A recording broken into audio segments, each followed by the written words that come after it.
Halo saudara, dari Washington DC, saya Helmi Yohanes dan tim VOA kembali hadir dengan serangkaian berita Amerika Serikat dalam segmen Sapa Dunia. Kami awali dengan tekad Amerika Serikat untuk mendukung Suriah pasca jatuhnya rezim Bashar al-Assad. Menlu Amerika Antony Blinken mengkonfirmasi pihaknya telah melakukan kontak langsung dengan kelompok pemberontak yang menggulingkan rezim al-Assad, yaitu Hayat Tahrir al-Syam atau HTS. Dalam pertemuan di Yordania dengan para diplomat internasional, Menlu Amerika Antony Blinken memberikan pesan kepada rakyat Suriah bahwa Amerika ingin mereka berhasil dan siap membantu mereka meraihnya. Amerika Serikat masih berusaha mencari Austin Tice, wartawan Amerika yang hilang di Suriah hampir 12 tahun lalu. Dan untuk pertama kalinya, Menlu Blinken mengkonfirmasi bahwa Amerika melakukan kontak dengan HTS dan pihak-pihak lain, serta menekankan pentingnya membantu menemukan Tice. Ini terjadi setelah warga Amerika yang hilang lainnya, Travis Timmerman, ditemukan di Suriah dan telah diterbangkan oleh militer Amerika ke Yordania Jumat lalu. Kelompok HTS pernah dikaitkan dengan Al-Qaeda dan masih dianggap sebagai organisasi teroris oleh Amerika Serikat. Pemimpin HTS yang dikenal sebagai Abu Muhammad al-Jolani kini tampil dengan pakaian sipil dan menggunakan nama aslinya Ahmad al-Shara dan terus menyuarakan nada moderat. Menurutnya, fokusnya kini adalah membangun institusi negara di Suriah yang selama bertahun-tahun digerogoti oleh korupsi rezim Bashar al-Assad. Sebelumnya, pemerintahan Joe Biden mengatakan akan mendukung transisi menuju pemerintahan non-sektarian yang bertanggung jawab kepada rakyat Suriah. Namun dalam waktu kurang dari 6 minggu, akan ada pemerintahan baru di Amerika Serikat di bawah Donald Trump yang telah mengisyaratkan akan adanya pendekatan yang lebih lepas tangan.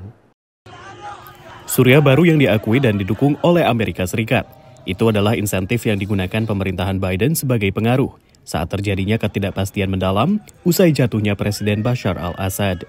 What we want to see in terms of governance in Syria is governance that is seen as credible and legitimate, that is sustainable, that meets the aspirations of the Syrian people. Hayat Tahrir al-Syam, kelompok pemberontak yang menggulingkan Assad, masuk dalam daftar kelompok teroris asing pemerintah AS. هذا النصر يا اخواني تاريخ جديد للامه الاسلاميه باكملها. هذا النصر يا اخواني تاريخ جديد للمنطقه. كم تلافينا من مخاطر. Dalam beberapa tahun terakhir, Jolani telah menjauhkan diri dari ideologi ekstremis. Tapi dia memberikan pidato kemenangannya hari Minggu dari sebuah masjid Sunni kuno di Damaskus, bukan istana kepresidenan.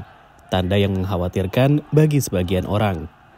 On the rebels' own Telegram channel, there were statements saying, we've taken the Umayyad Mosque, next we're going to go for Al-Aqsa, which is in Jerusalem, of course, then we're going to go for the Kaaba, which is in Saudi Arabia.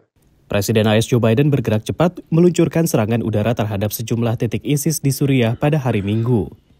Dan pada hari Rabu, mengirim Menteri Luar Negeri AS ke Turki dan Yordania untuk berkonsultasi dengan para pemimpin di kawasan. Tetapi Presiden AS Joe Biden akan segera digantikan oleh Donald Trump terhitung 20 Januari. Dan Donald Trump sendiri telah mengisyaratkan pendekatan yang berbeda, yakni pendekatan lepas tangan. Di media sosial, Donald Trump telah mengatakan bahwa Amerika Serikat jangan terlibat. Tapi Amerika sudah terlibat. Ada sekitar 900 tentara yang dikerahkan di Suriah dan mendukung kelompok pemberontak Kurdi Suriah. Washington juga memiliki hubungan dekat dengan semua tetangga Suriah. Sementara itu, pemangku kepentingan lainnya telah memulai langkah selanjutnya. Assad didukung oleh Moskow, yang sudah melobi untuk mempertahankan pangkalan militer Rusia di Suriah. Demikian laporan tim VOA. Beralih ke Departemen Urusan Veteran Amerika yang memperkirakan sekitar 1/4 lebih veteran perang yang pernah bertugas di Perang Afghanistan maupun Perang Irak, akhirnya kembali ke Amerika dengan gangguan mental stres pasca trauma atau PTSD. Beragam program pun dikembangkan untuk memperbaiki kesehatan mental para mantan prajurit ini, termasuk program Dogs for Valor di negara bagian Kansas. Heather O'Brien dulu adalah personel Angkatan Udara Amerika Serikat yang bertugas menjaga sebuah kamp tahanan di Irak. Kamp tersebut selain overkapasitas juga sering dilanda kerusuhan. When I got home, I was just on edge all the time. And when I got out of the military, I just assumed that you're supposed to be on edge all the time as a veteran. Heather menjadi salah satu veteran perang yang akhirnya mengalami gangguan kesehatan mental stres pasca trauma atau PTSD. Ia dan anjingnya menjalani pelatihan dalam program Dogs for Valor. A lot of times the veteran with severe PTSD is, homebound. They're isolated, they're very nervous, they won't make eye contact, some won't leave the house at all. And by the end of the service dog program, they're coming out with their dogs. Dogs for Valor diselenggarakan oleh organisasi advokasi kesehatan mental para veteran The Battle Within. Timothy Seibenmorgan telah 18 kali ditugaskan ke medan perang, dan keberadaan Rosie sebagai anjing terapi membantunya mengatasi PTSD. If it seems like I'm depressed or I'm down in the dumps, we're going to teach her to come and give me a hug or nudge on me. If I got too much anxiety, she'll rest her chin on my lap. Now I have more of a drive, I feel more outgoing, like I want to, do things because I'm happier, I guess. Selain lebih bisa berinteraksi dengan publik, kehadiran anjing terapi untuk PTSD juga membantu hubungan para veteran dengan keluarga dan teman. Demikian laporan tim VOA. Kini kita tengok kemeriahan suasana akhir tahun di gedung Ronald Reagan and International Trade Center di jantung ibu kota Amerika, Washington DC, yang menggelar acara tahunan Winter National 2024. 68 kedutaan besar di Washington ikut berpartisipasi pada ajang ini dengan berbagai barang kerajinan dan seni, pertunjukan budaya, hingga makanan dari setiap negara yang diperkenalkan kepada lebih dari 5.000 pengunjung yang hadir. Inilah kemeriahan salah satu acara holiday season atau musim libur akhir tahun di Washington DC. Musik dan tarian dari Timur Tengah yang menarik perhatian banyak pengunjung adalah bagian dari Winter National 2024.